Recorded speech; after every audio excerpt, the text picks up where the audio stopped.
evening here. Welcome to Sports Extraordinary on Atlantic Television Network. My name is Ekpo Tempola. On the show today, we shall focus on the French Open River Super's record loss yesterday, as well as club football in Europe. We have Vincent Kompany, is the new manager of Bayern Munich.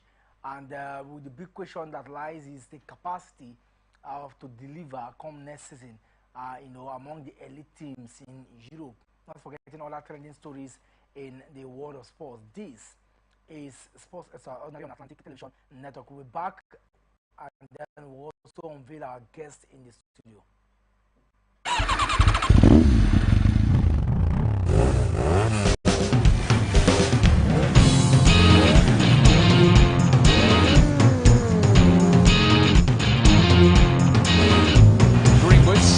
Went for goal. Goalkeeper missed it.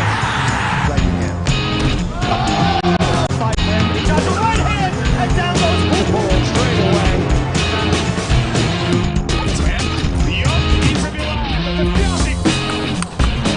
Oh, what a point to end it on.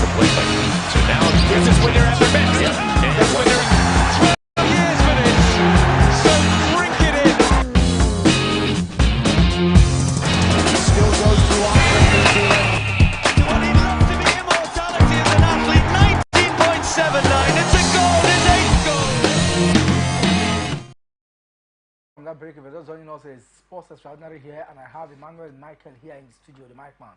Yeah, good evening, Temple, and good evening to sports fans out there. Always a pleasure to do this with you. And of course, on the Zoom platform, we'll be joined by A-Team Francis Calabar, Cross River-based sports journalist, who will be giving his punditry on the show this evening. Let's quickly start with all that has happened in the French Open. Novak Djokovic has qualified to the third round of the French Open. The 123rd edition of the show is in its day 5. And of course, a lot has transpired today.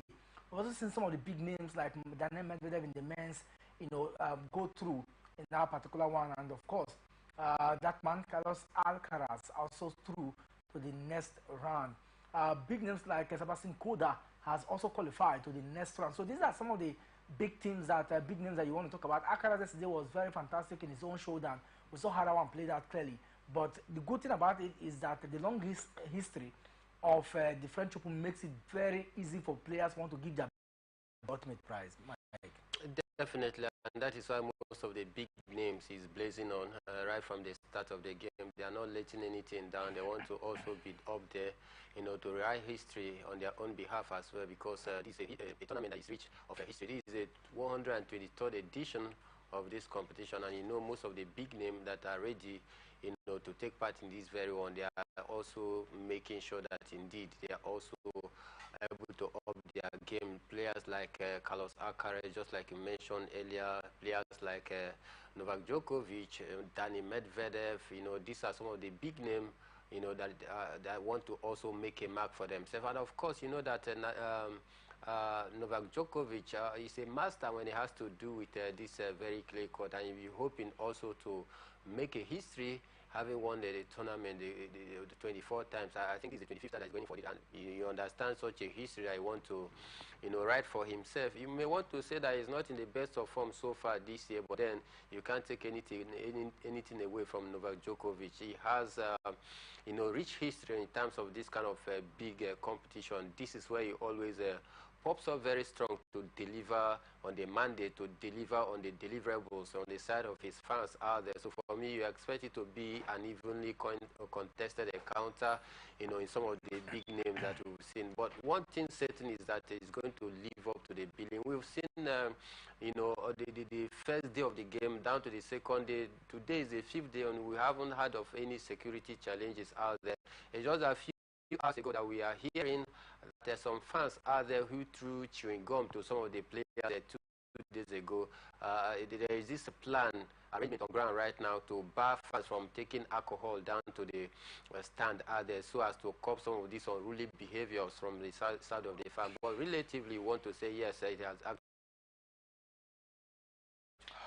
The men's singles draw had 16 qualifiers for men and 16 for women out of 128 players we have seen so far in this edition, the 123rd edition of this particular one, and they're all contending for a record extending 25th Grand Slam title.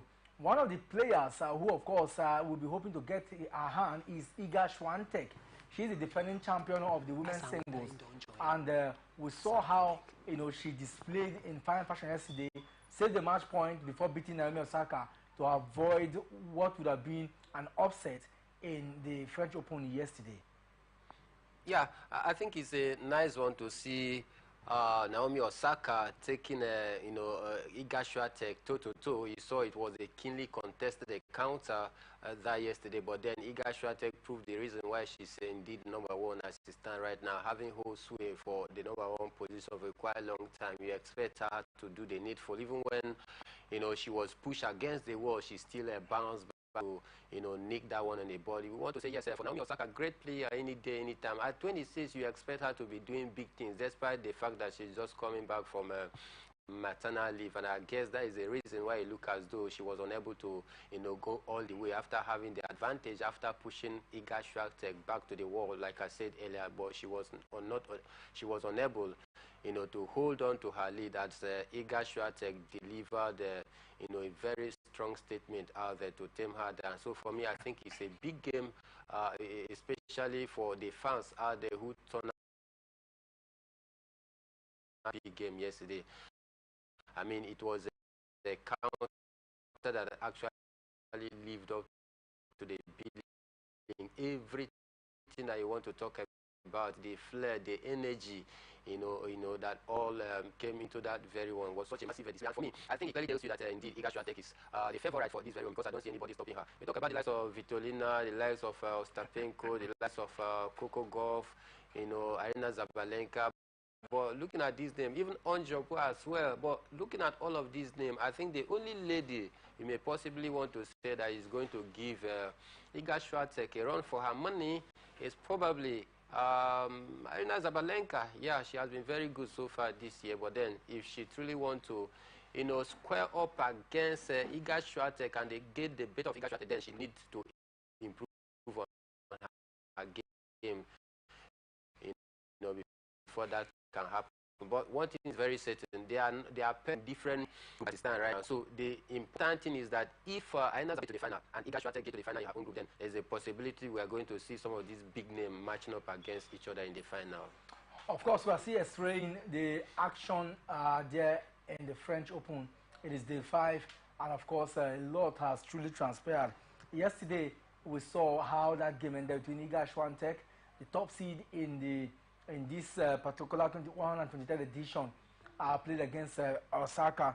And thus this afternoon, today we have seen a lot of results that we really want to talk about in the female scene. Yes, I did mention earlier that games have also gone on. We talked about Medvedev, we talked about some of the players that are ongoing right now. As stands now, Rooney is preparing for what is to come. And I tell you that for Glini, Thomas Paul is already on. He has already gone to. That game is still on. 6-1, 6-love. They're in his third set right now. And of course, Ofna, Lorenzo Sonego is also against Zhang, the Chinese international. Kai Nishikori is also pushing hard, and a lot have really gone down. For Alcaraz, we saw what he did yesterday. He was able to beat a good one, and that's why I keep saying that when you have the opportunity to play a qualifier, treat them so that they know that the next time when they hear your name, they will that respect to be there. And yesterday it was an off-color day for him. He had to dig deep, because it was not as rosy as you would have expected. Yeah. But this is one man who a lot of people will still think that no matter how bad the season has been, you cannot rule out Carlos Alcaraz, in a Grand Slam event like this. Yeah, of course, you can't rule out Carlos Alcaraz, especially in this very big stage. Though many may want to go back in retrospect and start looking at his time when he was still coming up young in the last 1 or 2 years thereabouts. So, yeah, we want to say, yes, this is the player that we looked up to be the new face of table tennis, especially in the ATP, to square up against the likes of, Novak Djokovic and take his place. But then it looked as though inconsistency remained the greatest problem of Carlos Alcaraz. He saw how he was able to dig the very one against a player that is unseeded for me. So when you meet this kind of players as an unseeded player, I mean, what you need to do is take such player away, in a very clinical manner, so that when any other opponent is coming against you, that fear factor will be there because you've already distinguished yourself between you being seeded player and that unseeded player. But when you dig deep, instead of taking such player to the clinic, make it look as though you are not very much confidence heading into the game. But for me, I think it's quite great that he has been able to progress through. But how far can he go in this very competition still remain a big question to answer, because we still have some of the big names like Yannick Sinner, Danny Medvedev. These are big name players that is still very much around, that is ready to go, for the go out there to go for the ultimate prize. So I think for me, Carlos Alcaraz truly need to step up his game. He need to improve in all facets of his game if he truly want to go far in this Australian Open. If he truly wants to go far in this Australian Open, the man on your screen there is Alexander Zverev, and of course he too has qualified after beating the 6 tie-break there, and then a 7-2, 7-2 it ended in that particular one. Novak Djokovic also played in the this afternoon, got past Spaniard Cabellas Bena, Robert Cabela Bela, and 6-4, 6-1, 6-2. It ended in that particular encounter. Ben Shelton against Kai Nikishori is ongoing. I did mention that particular one. Denis Shapovalov has also qualified. Gabaru versus Rani. That game will come up, in a few minutes from now. That game will come up, and then Aina Sabalenka has already qualified. The game between Blinkova is ongoing against Alvanesi. That game is about to start. Generally, US Open in time to come, but a lot truly has played out. And of course, this is the third set. From now, we'll get to the quarterfinals. Are you expecting any upset? We've not seen any major upset so far. Maybe Rafael Nadal was, maybe you wouldn't want to say that was an upset because came back from injury. A lot of people did not give him a chance to win against a certain Zverev. We saw Naomi Osaka yesterday. A lot of people were surprised that Naomi Osaka can even pull up that strength. So you won't say that that's an upset. So far so good. I think it looks like for the first time we've seen some of the big names all qualify to the third set. So are we expecting more upsets in time to come?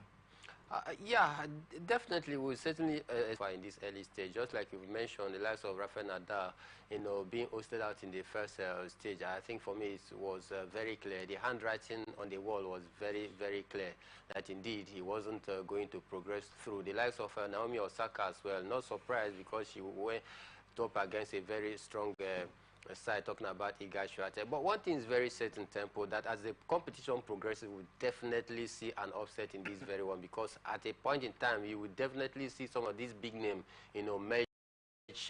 come up against themselves, and that is where we'll begin to see some of the big names, being taken down, by other players out there. But I stand right now, I think the competition have not recorded any major upset, exception of the name, like we've mentioned, Rafael Nadal and Naomi Osaka in the WTA. But one thing is certain, like I said earlier, as the competition progresses, we'll definitely have to see an upset.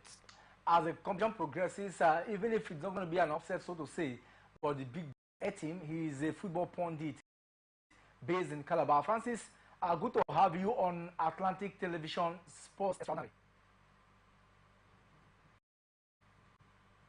Hello, Francis, can you hear me?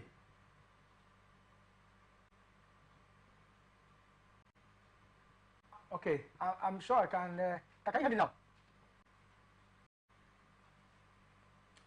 Francis, can you confirm to hear me?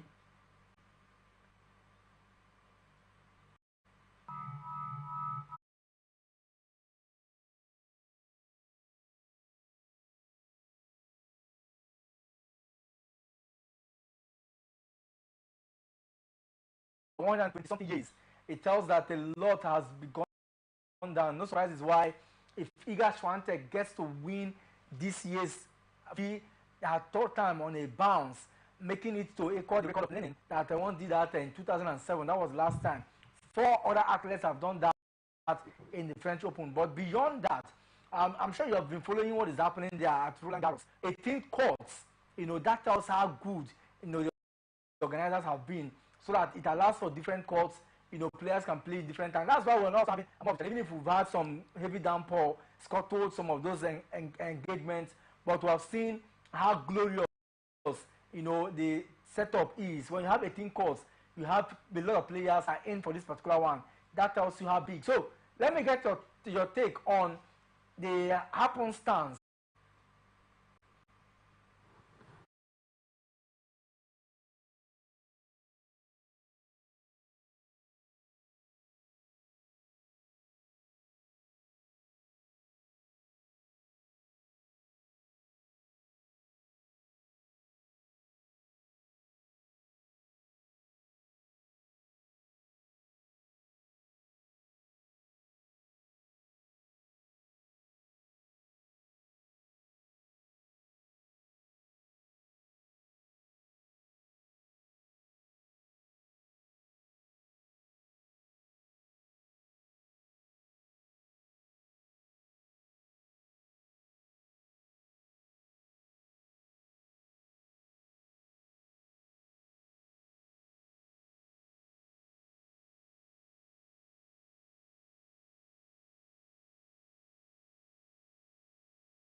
No longer meet to drink or during the court, those matches are on.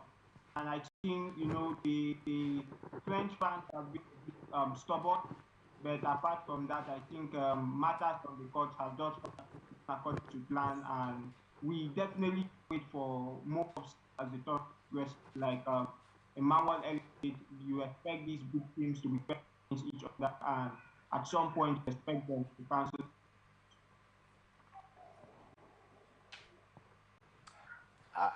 Okay, and of course, you talk about the fans, and like Michael did mention earlier, except for, for me, I'm beginning to see that Importance of the fans, not just in tennis, but in sport.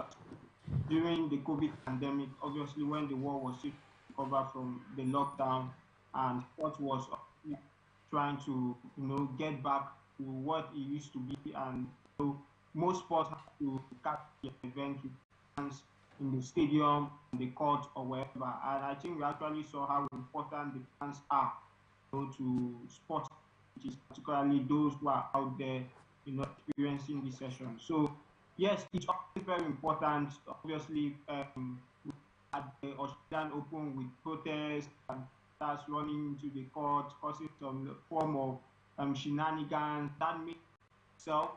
But ultimately, they have to be targets, and they have to be a time which the fans shouldn't cross.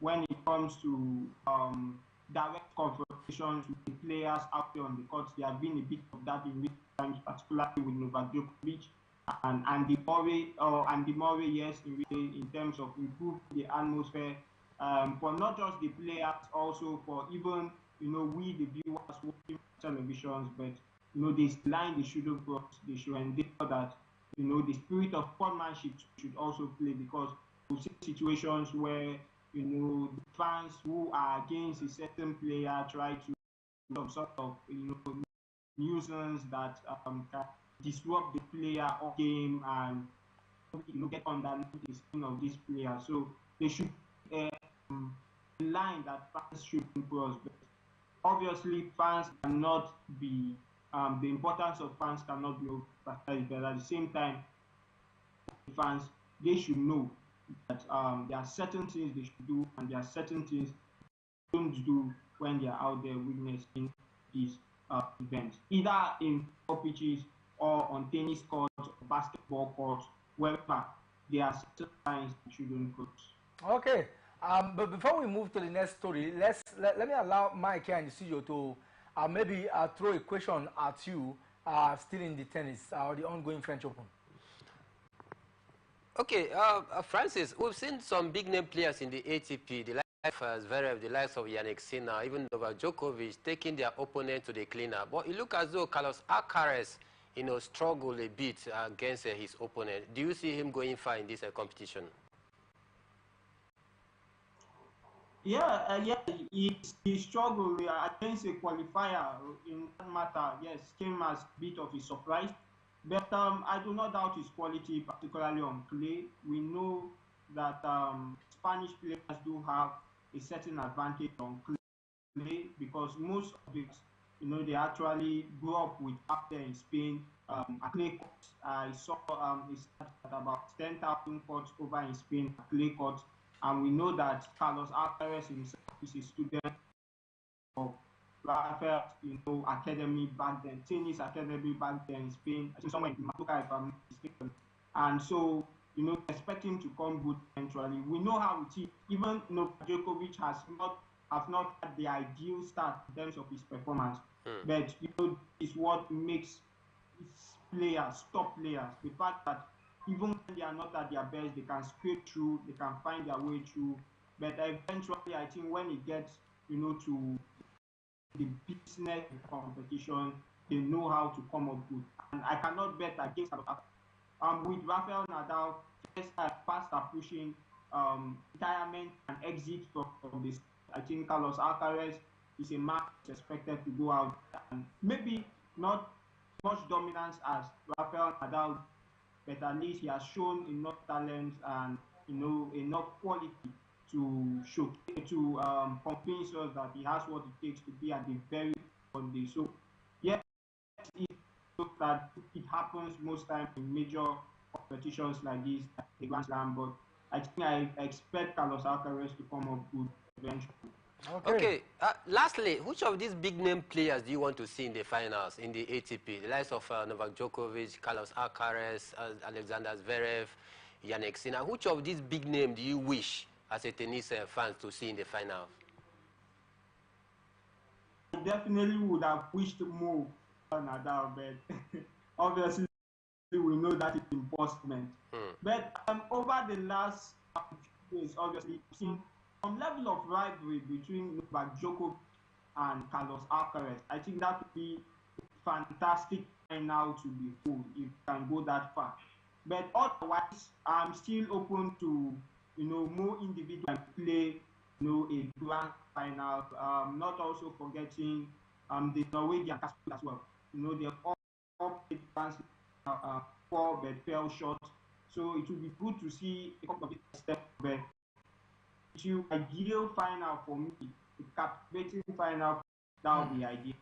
Unfortunately, they will not face each other because they are in separate, draws, and that ensures that they will know. But the good thing, the good thing about it is that the both of them are not in form, so a lot of persons are not even tipping them.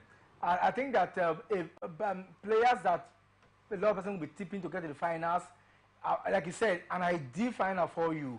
But a lot of persons would say that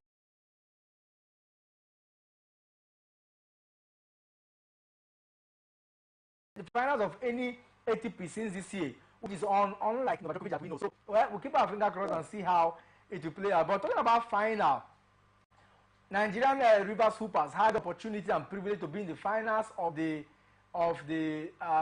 Basketball African League in Kigali, but they scuttled of Libya. Does this came as a surprise to you if you follow that game yesterday, or you just felt that they have done their best today, or you just felt that okay, it doesn't matter, they have done their best? Well, it was a bit of for me going into this game, considering the fact that Al-Ali Benghazi are debutants. I forget Al-Ali Benghazi are debutants in this tournament. I really did feel that Rivers Hoopers had a chance, considering the fact the opportunity to create even further history and make an appearance in the final. But at the same time, you cannot fault the dedication, you cannot fault the hard work of the entire team and the fact that no one, I don't think any of us gave a chance to make it this.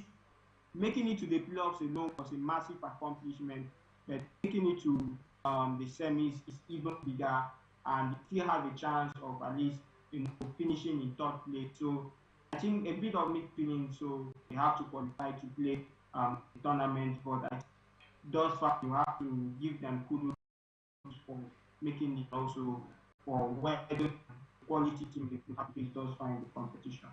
All right, stick with us. I've got a quick breakdown. When we come back, we'll talk about Vincent Company and Hansi Flick, two appointed managers. One, less reaction, massive reaction in Europe, and we'll talk about all the dynamics of club and the way they've appointed their managers so far. What's extraordinary here on Atlantic Television Network. From the line across the ocean to the land beyond the mountains, through the Sahara, we bring on sport news, live analysis, expert discussions on trending stories in politics, business, socio-economy, sports, and documentaries. So catch all the updates on the happenings around the globe. Stay focused on the fact today, only on ATN.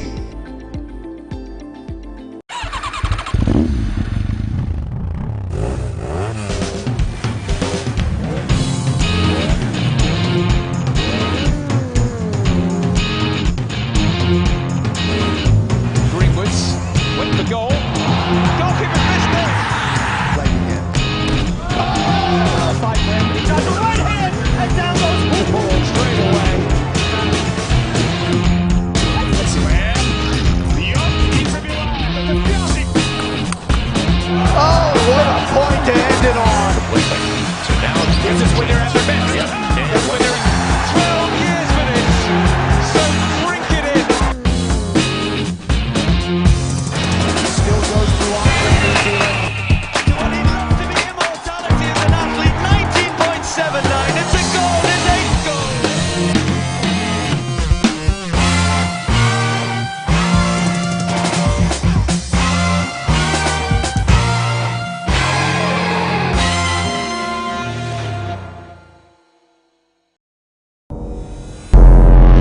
Every day, our lives are changed by history, We are one people. All of us. leaders, politics, Nobody's ambition is what the blood. I have fought a very firmly. natural occurrence, war, and the world economy. I belong to everybody, and I belong to nobody. ATN covers it all on ATN Politics today. From the line across the ocean to the land beyond the mountains, through the Sahara, we bring on sport news, live analysis, expert discussions on trending stories in politics, business, socio-economy, sports, and documentaries. So catch all the updates on the happenings around the globe. Stay focused on the fact today, only on ATN. On that break, we're just joining us as Sports Extraordinary here on Atlantic Television Network. And of course, I still have Mike here in the studio. Not also forgetting that we have on the Zoom platform Francis Etin, a Calabar-based sports pundit. And of course, we've talked about Supers and their exploit at the Basketball African League ongoing. Same for the big names in the French Open, in the male and in the female categories. That means that who gets the coveted trophy. It's not time to talk football matters. Clearly, we saw what played out in the FA Cup yesterday, but we'll save that for some other time. We saw how Rivers Angels had a revenge against Edo Queens, and also how Rivers United lost to Sunshine Star.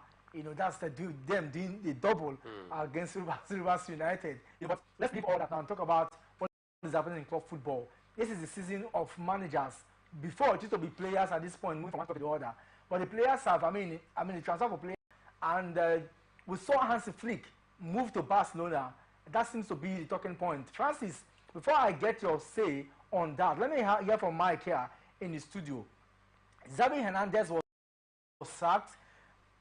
it was announced to be leaving the side. An agreement was struck. He said, okay, he will not again, and somehow, he was sacked. Hansi Flick has come in to be the man. Hansi Flick has coached Bayern Munich before now, and a lot of people are thinking, does Hansi Flick think that he can be that man that will rejuvenate the side? Don't forget the way he was appointed similarly was the way Coleman at some point was also appointed. So if you look at the Barca setup, you have to say next season, what will play out between the love affair between Hansi Flick and the man who is at the helm of affairs now? Before Javi Hernandez rather made a U-turn because he had already dropped a big statement, a bombshell earlier. Immediately, Jurgen Klopp of Liverpool dropped the bombshell. I was leaving, that he's tired, he's exhausted in the Premier League. The next manager on the line was Javi Hernandez. He dropped the bombshell, I was leaving. But then I think Barcelona were able to persuade him. Joan Laporta and the sporting director talking about Deco were able to persuade him to stay. And for me, there is a political undertone to it. You know why? When Javi Hernandez dropped the big statement that he was leaving, to Barca, the authority, looking at what Barca represents, it looked as though it's going to be a slap on their own face. He laid down for a coach to abandon them, and that is why they had to blanket him, pet him to stay, and he agreed to stay.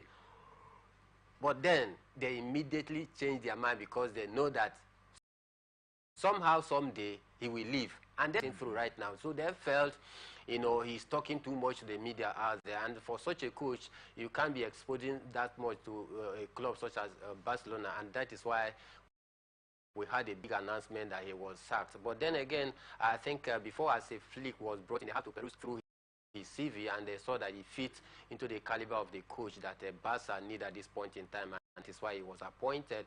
Don't forget, Hansi Flick is no rookie into the system. He has been there. He did it with a certain Bayern Munich.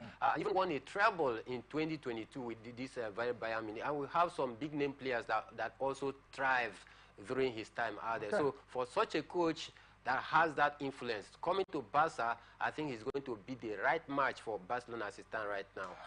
Etim, are you there with us? Hello, Francis, are you there? Yes, sir. Okay, so let's talk about. I mean, you heard Mike talk about the love affair and the power play that transferred in the Barcelona setup that now culminated to the appointment of Hansi Flick.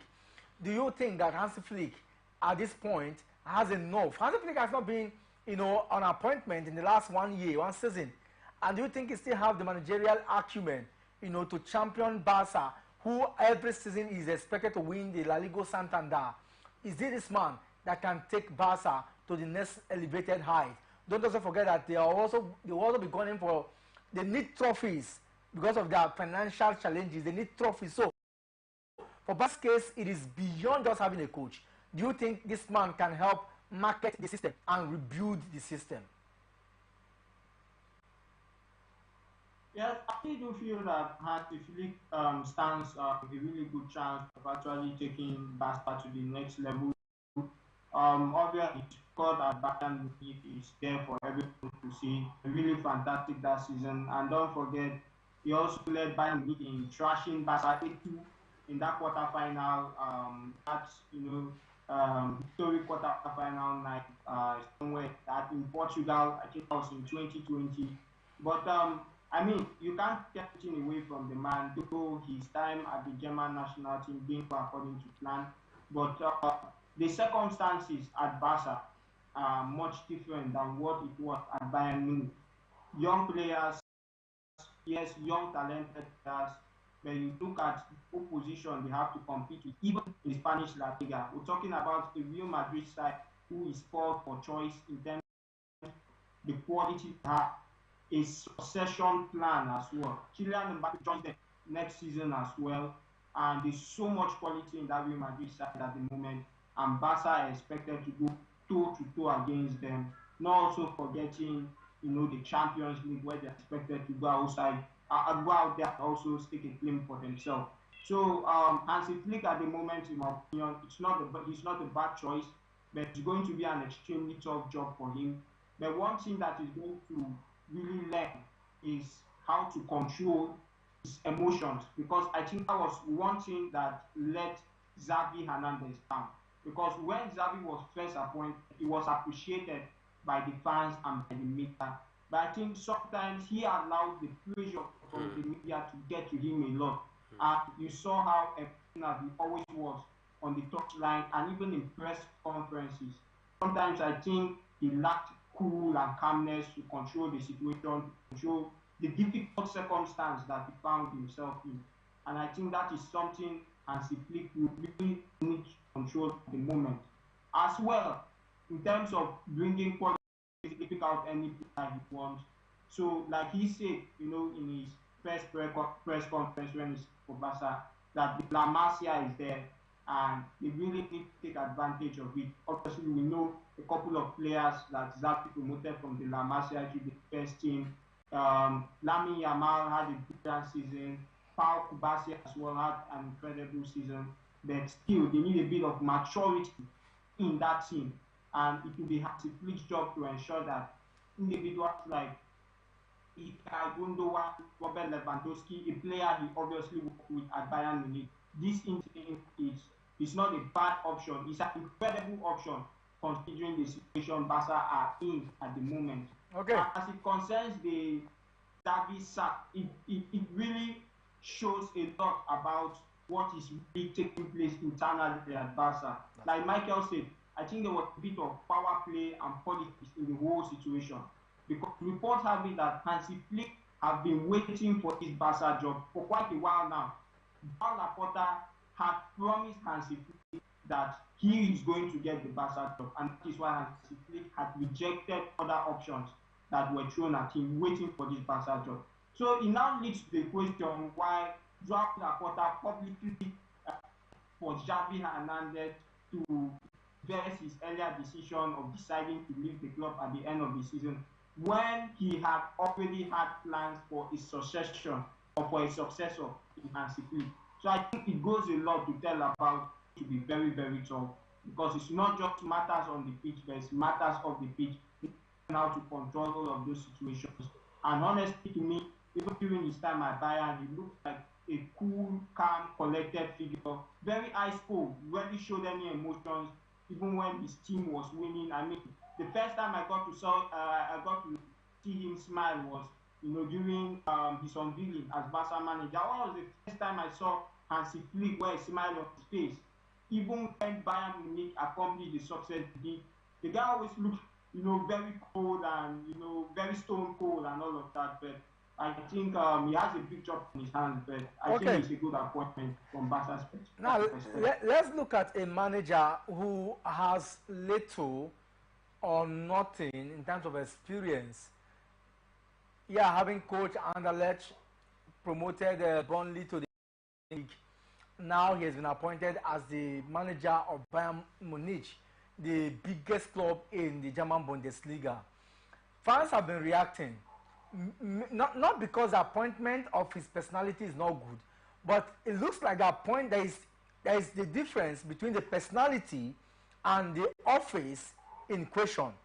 So that belief is not there. It's not as if they don't like him as a person, but it looks like, we've not had, he's the youngest in the history of Bayern. He's the youngest coach, to be coaching a side like Bayern.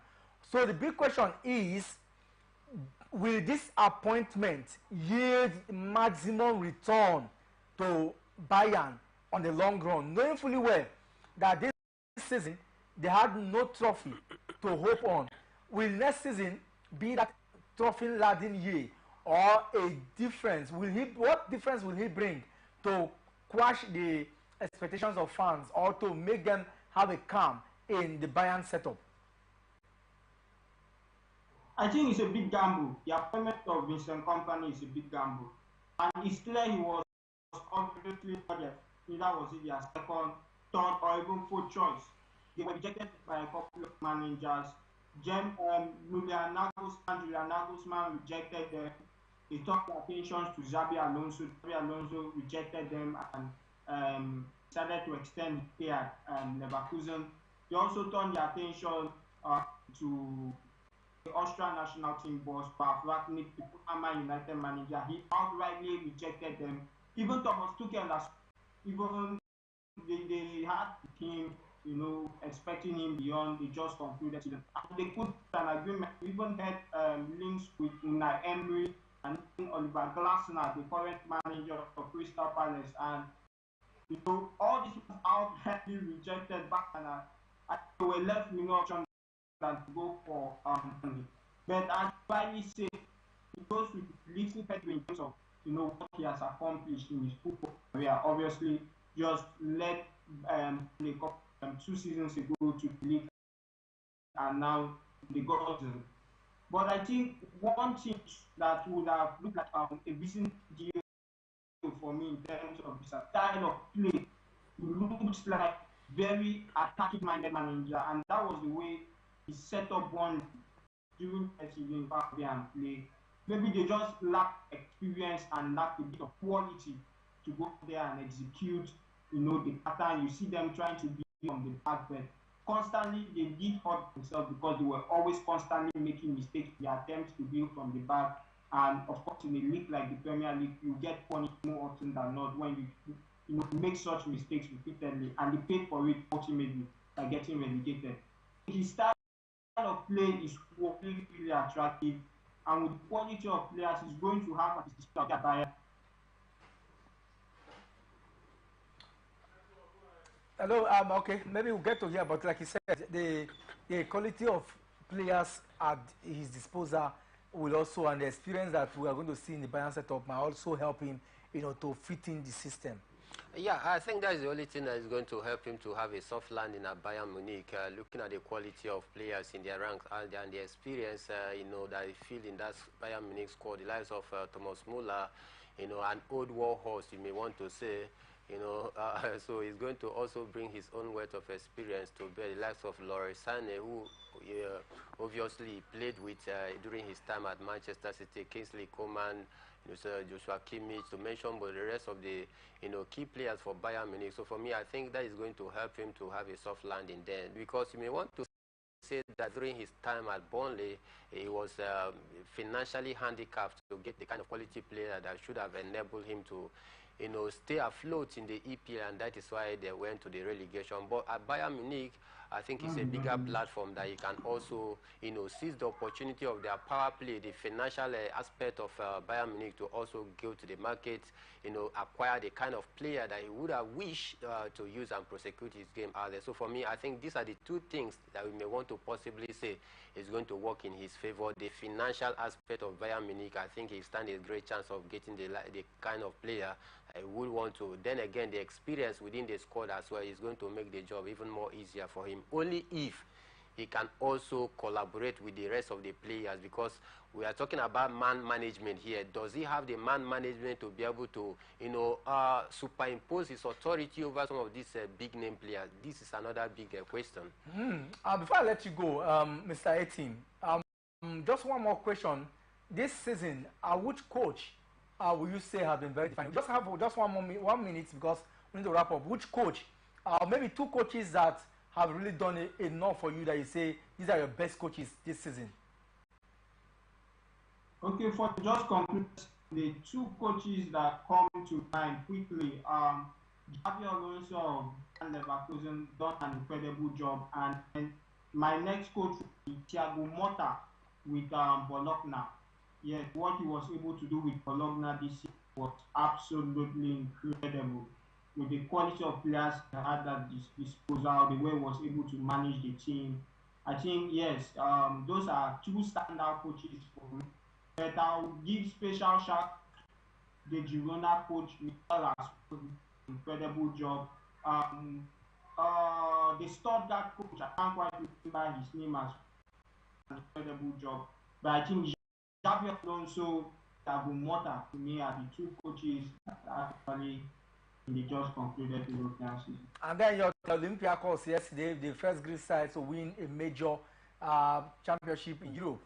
I mean, nobody saw that coming, looking at how good Fiorentina has been back-to-back in finals, but they've lost it. I think that they need to break the gene soon. But your take on that?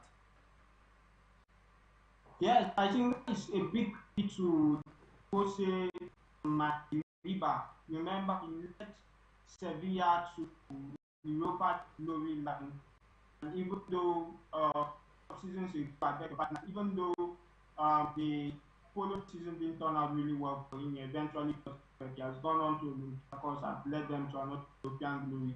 It's always great, to see teams like this always pop up in Europe every now and then, and that is exactly what this competition is for. You rarely see teams because Fiorentina really compete in the Champions League, when struggling in the Europa League, but with the Conference League, they have been given an opportunity to show out there and showcase their class. And it's even the fact that yet another African stood out in the final. So that is back-to-back finals we've seen this season, where we've seen African final, two Africans step up to the man, obviously being the Atalanta, the Europa League final, and then yes, the Moroccan stepping up for Olympiacos. Yes, I think that to me stands out most. But great for Olympiacos, and yes, see what the future holds for them going forward, and also for the coach Jose Mandiliba. All right, Mike, many thanks, team, for being part of the conversation here. I really appreciate your presence, and we hope that in the coming days, we're going to review all that has transpired in the season after the UEFA Champions League. Don't forget, we're going to bring you on. Let's talk about that maybe on Saturday morning before the the UEFA Champions League, whether on radio or TV, or get your say on what you think about that big one. But many thanks for you being part of the show today. Thank you very much. It was a pleasure. Thank you very much to Michael as well. It was a pleasure. Look forward to having more conversations with you guys in the near future. Thank you. Thank you so much, Mike.